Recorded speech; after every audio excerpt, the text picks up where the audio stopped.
Bueno, pues realmente no ha hecho más que empezar, pero no perfila demasiado bien para Putin. Tenemos con nosotros a Octavio Pérez, coronel retirado de las Fuerzas Armadas. Muchísimas gracias, Gracias por la Octavio. invitación, como siempre. Y felicidades atrasadas, porque sé que ayer fue tu cumple, así que aprovechamos para felicitarte públicamente. Y Manuel Superville, coronel retirado del Ejército de los Estados Unidos, cofundador de Veritas Assurance Partners. Muchísimas gracias también por acompañarnos. Gracias.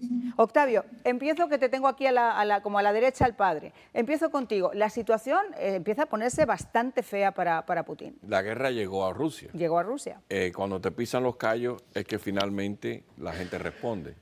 Y así, haciendo una alusión a lo que ocurrió en Irán con una pobre muchacha que la matan a golpes en los velos, se la ha desbordado. Y estos son los agentes catalíticos que pueden causar un cambio que no se esperaba a él. Tú dijiste en la introducción varios puntos muy importantes. Número uno, la supuesta movilización de 350.000 puede que sea 1.2 millones. Y se filtró a los medios noticieros que el párrafo que estaba ocultado, ahí decía 1.2 millones de personas. Y en realidad es una cifra más creíble, porque del 1.2 millones a lo mejor tú puedes sacar 300.000, que es lo que tú necesitas. Así que decir 300.000 por 7 días y de momento sacar a la luz que no eran 300.000, ya estás mintiendo, mentira. Y eso es lo que ha estado haciendo el Kremlin todo el tiempo, cubriendo una mentira sobre la otra. Hoy, por primera vez, aclararon las reglas de conscripción. ¿Por qué? Porque ha habido tanto, lo que tú acabas de mencionar, en todas las fronteras, que tuvieron que decir que han reclutado viejos mayores de 60 años, gente sin ninguna experiencia militar. Marian, una cosa es un reservista. Aquí en los Estados Unidos tenemos 3 fuerzas armadas: el Ejército Activo, la Guardia Nacional y la Reserva. Algunas unidades en los Estados Unidos, dadas las circunstancias de estar en Irak y en Afganistán, han rotado el campo de combate. En Rusia, la única gente que se ha desplazado en 2015 es la Fuerza Aérea y las unidades de Wagner y Spetsnaz y alguna que otra unidad de tanque en Siria. De ahí en adelante no ha habido una guerra del 2015. Lo que quiere decir que tú llamar a un reservista, el reservista no tiene experiencia militar. Ese fue a hacer su entrenamiento hace 10, 20 años y ha estado en reserva. Manuel, y ahí estamos hablando de los reservistas, pero el problema es que Putin en los días anteriores ha estado buscando reclutas en las cárceles, pidiéndoles que les iban a conmutar sus penas, les iban a indultar, en los refugios de personas sin hogar. Es decir, la situación para él es desesperante. Y ahora mucho más cuando ya se sabe a ciencia cierta que este mismo miércoles podría llegar a hacer un llamamiento total a los jóvenes o a las personas que estuvieran en edad de poder ir a la guerra para que no abandonen Rusia. Eso es extremadamente preocupante. Tiene que ser, como estoy totalmente de acuerdo con lo que dijo el señor anteriormente, del tema del peligro que eso le provoca a Putin. Pero yo también agregaría lo siguiente, que aparte del pueblo, que ya, como él dice, ya se está dando bastante cuenta, es obvio, que las mentiras y que no le tienen miedo. Pero aparte de eso también hay 2 otros grupos que yo creo que para Putin puedan resultar en un peligro mucho más inmediato que las manifestaciones de los ciudadanos. Uno de esos grupos sería los de la extrema derecha de Rusia, que creen que Putin no está haciendo suficiente, y esos son muchos de los que lo han apoyado. Es una cosa no tener el apoyo y haber manifestaciones de esos que nunca estuvieron contigo, pero si pierde la confianza de los oligarcas y de otros grupos de la extrema derecha en Rusia, que él no está haciendo suficiente en esta guerra, eso le puede causar a él un riesgo mucho más inmediato. Y más que eso también están las mismas Fuerzas Armadas. Las Fuerzas Armadas, los militares profesionales rusos, saben bien lo que está pasando y saben que se les está desgastando y destruyendo sus Fuerzas Armadas en una guerra que es una locura. Y para ellos, esa pérdida de hombres, de personal y de equipos y municiones y todo lo demás, y la destrucción del moral de las fuerzas, para ellos tampoco lo ven como algo bueno, y yo creo que eso crea una situación real de que puede ser que haya algún tipo de coup d'etat por parte de los militares rusos que ya dicen que basta de este sangramiento de sus fuerzas. Y hoy han comenzado, Octavio, los famosos referéndums falsos. La gente dice, en Ucrania estaba diciendo que les estaban obligando, obviamente, a votar el sí. La razón principal por la que Putin estaba haciendo esto es porque en el momento que voten que quieren anexionarse a Rusia se considera un territorio ruso, y en el momento que hubiera incursión de Ucrania en esos territorios se consideraría una incursión en Rusia. Ahora, ¿qué se espera que pueda pasar con esto? Bueno, primero, hay gran cantidad de personas desplazadas en el país, de las cuales tú vas, ellos están yendo con militares a cada casa para que la gente vote. Y eso ha llegado al punto que han llegado y no encuentran a la gente. O la gente que entre sí mismos abandonan el edificio sabiendo que están en la otra cuadra y se han ido y no han podido. Entonces, como en un sistema como este, ellos pueden justificar lo que den y decir los números que les dé la gana. Pero la realidad es que no está yendo a votar ni el 10% de la gente. Y ahí es lo que ellos necesitan. ¿Cómo tú vas a justificar un plebiscito si no lograste ni siquiera el 10, el 12% de la gente que reside en esa área? Pero esto sigue con viento en popa. Ellos quieren terminar supuestamente el 23, el domingo terminaron, pero no está reconocido mundialmente. No, ya la Unión Europea y Estados Unidos han dicho que no lo reconocerían nunca. Y él sigue con estos planteamientos porque esa es la justificación exactamente de él poder justificar esto como territorio nacional ruso y defenderlo a capa y espada. Ya ha venido la amenaza, el saber rattling de lo nuclear, que hay mucha gente que duda que lo vaya a hacer, hasta con tactical nukes, que son ojivas de menos de 1 kilotón, que se usan nada más que en un ambiente militar. Pero el individuo, mira, tiene muchos problemas más en este momento. Hoy hizo dimitir al general que estaba a cargo de la logística del país, que era subsecretario de Defensa. Y este general, Dmitry Bulgarov, estaba desde el 2008 a cargo de eso. Es verdad que a lo mejor el enemigo te lleva mucho tiempo en el cargo, pero tú no puedes hacer ese tipo de cambio tan radical en un momento tan crucial. Estaba acusando porque los muchachos que estaban llamando servicio activo le estaban dando fusiles, que salió en todo Twitter, en todos lugares, fusiles que estaban llenos de ¿cómo se llama? De rust. Sí, estaban oxidados. Oxidados. Entonces, ¿cómo es posible? Y eso salió por la prensa rusa y se ha por todos los medios sociales. O sea que los problemas se les siguen montando unos encima del otro. Y como te decía,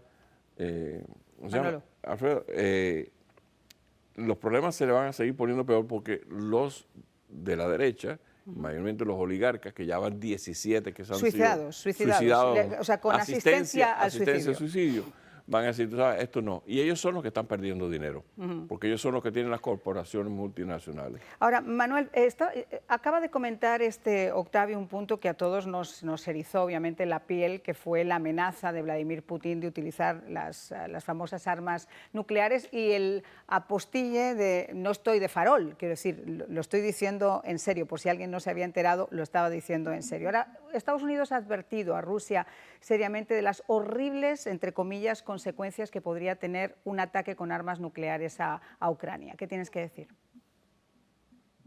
Yo creo que al fin del día lo que va a determinar la respuesta de no solamente Estados Unidos, pero de OTAN y del resto del mundo, va a depender no exclusivamente en el hecho de que use o no use una arma nuclear, pero cuántas va a usar, de qué toneladas y en dónde las va a usar y contra cuál objetivos. En otras palabras, si él fuera a utilizar 1, 2 o 3, algo así, en la zona de combate exclusivamente contra fuerzas ucranianas exclusivamente de poca tonelada, habría una reacción fuerte, pero dudo yo que habría una reacción utilizando armas nucleares por parte de Estados Unidos o OTAN.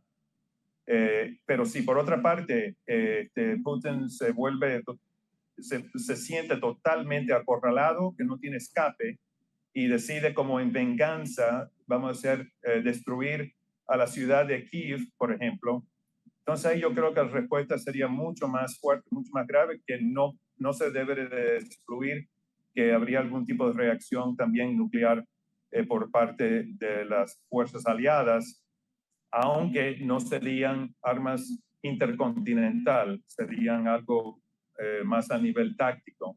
Pero al fin, depende de cómo la usa, dónde la usa y a qué efecto, contra cuál objetivo.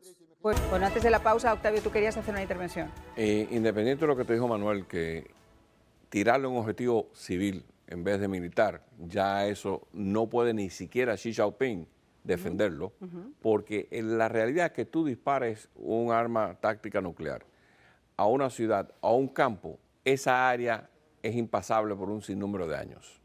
Está contaminada y el costo sería casi increíble. Y la respuesta me imagino que Y sería la igual. respuesta, retaliation in kind. O sea, nosotros tenemos no first use. Los Estados Unidos tienen una política nuclear de no primer uso, pero sí podemos retaliate in kind, que significa que si tú me das, yo te doy exactamente lo que tú me das. A ver quién se atreva a seguir ese manejo. Ahora, tienes que incorporar ahí, como dice Manuel, a Francia y al Reino Unido, que también armas nucleares. O sea que entre el grupo de los tres dispararían el mismo. Ahora, ¿dónde ¿Y los le aliados de dispararían? Rusia? Vete tú a saber si se meten también en el... Entonces, ¿la dispararían en el mismo territorio ucraniano donde están soldados rusos o la dispararían en algún punto adentro de la República Rusa? O sea que esto es una cosa que se puede ir fuera de mano y con repercusiones. Yo no creo que le de vayan a 40 dejar años. realmente a Yo- Putin hacer eso. No creo que si ya las cosas se le están torciendo desde el punto de vista interno, y yo no me quiero imaginar que él tomara una decisión ni siquiera a la desesperada y conociendo Bueno. su personalidad, ¿no? Mira, una de las cosas importantes, un excomandante de la OTAN dijo que él no creía personalmente, que es uno de los analistas de Fox. La otra cosa es, nosotros sabemos cuando están movimientos de unidades, aunque hay ojivas que salen en la artillería de 152 milímetros que se puede disparar una ojiva nuclear, el movimiento de esa mercancía tiene unos indicators and warning. Tú sabes la Ajá. unidad dónde está, cuando se movilizan, el transporte es diferente. O sea que pudiéramos hasta atacar los equipos antes que lleguen al lugar donde disparar. Y hay que darle un poquito de fe a la inteligencia de poder decirle, oye, sabemos que mudaste la unidad, sabemos que estás dispuesto a disparar. Si disparas vas a tener un problema. O sea que hay mucho Ok. detrás de bastidores que a lo mejor la gente no va a escuchar y puede prevenir que se ejecute el plan. Vamos a escuchar mientras tanto al presidente Zelensky, ¿qué fue lo que dijo?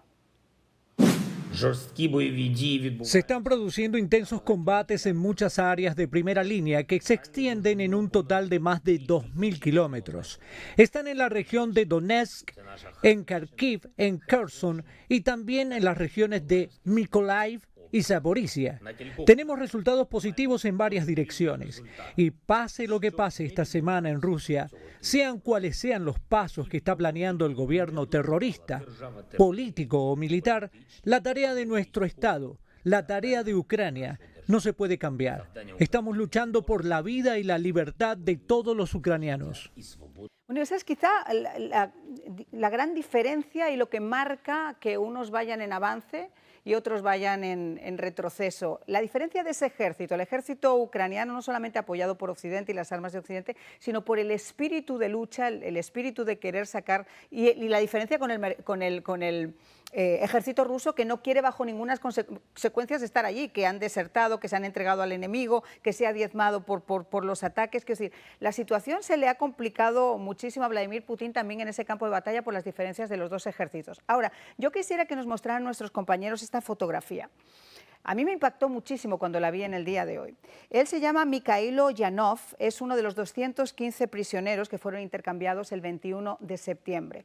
Muestra la crudeza, la salvajada con la que han tratado a los prisioneros el ejército ruso. Los dos, Octavio, Manuel, los dos son coroneles retirados de las Fuerzas Armadas. Existe un código que me imagino que dentro de lo que es la crudeza de la guerra se tiene que respetar. ¿Esto traerá consecuencias, Manuel? Depende de cómo va a terminar esto, porque sí, tienes toda la razón. Hay los convenios de Ginebra, hay los convenios de La Haga, hay todo tipo de reglamento que no permite este tipo de abuso de personal, de prisioneros de guerra, y de todas formas lo estamos viendo aquí. Pero peor que esto, yo sé que esas fotos son impactantes, pero también los masacres Sí, que han claro. ocurrido en los pueblos que fueron ocupados por los rusos, donde eran docenas o más cientos de personas inocentes, civiles, que ni eran combatientes, que fueron torturados, violados y al fin exterminados. Todo eso, por eso es que hoy en día en el campo en los pueblos donde fueron liberados, hay el esfuerzo más grande en la historia humana de las Naciones Unidas y de la Corte Internacional Penal, investigando y tomando notas y haciendo entrevistas y haciendo toda la prueba forénsica para algún día llevar a justicia a esos que fueron responsables en el campo de batalla, los superiores de encima de ellos que dieron las órdenes y al fin del día al señor Putin, que es el que es finalmente responsable por todas estas barbaridades. Nosotros hemos hablado, obviamente, de cuando hemos entrado en diferentes pueblos y hemos encontrado las fosas comunes, incluso las cámaras de tortura que también ya se han encontrado en diferentes regiones. Hemos tenido incluso personas que han hablado han salido vivas y han hablado del terrible momento en que eran torturadas delante de sus propias familias. Pero esto que está diciendo Manuel, Octavio, tiene su punto. Yo lo que pasa es que soy muy poco, quiero ser práctica. Y no puedo pensar que Rusia, estando todavía en el Consejo de Seguridad de Naciones Unidas, vaya a pasar nada. Me encantaría pensar que sí, pero... Bueno, supuestamente iba a haber un voto para tratar de sacar a Rusia del Consejo de Seguridad, pero eso es imposible porque esos son los 5 fundadores que son los que ganaron la Segunda Guerra Mundial. Pero por eso te digo, la hipocresía de estos organismos es muy bonito, se llenan la boca de maravillas, pero ¿y al final qué? Pero mira, Manuel te dijo una cosa muy importante. La guerra de Yugoslavia, la de balcanización, 30 años después hemos ido buscando a cada uno de esos generales. A Milosevic se le sometió a la justicia. Se le sometió a la justicia en la Corte de la Haya y pasaron 20, 30 años y todo el mundo se había olvidado, pero ha seguido. Lo bueno es que la documentación que está ocurriendo ahora, aunque después de este incidente, que pase un año, pasen 5 años, ya todo esto está codificado y esto ha sido una de las operaciones, como te dice Manuel, masiva, y esto va a tener un impacto tremendo porque cada oficial que ejecutó una orden de Putin hacia abajo va a ir a esa corte a responder. ¿Y los objetivos civiles desde el primer día que comenzó esta batalla?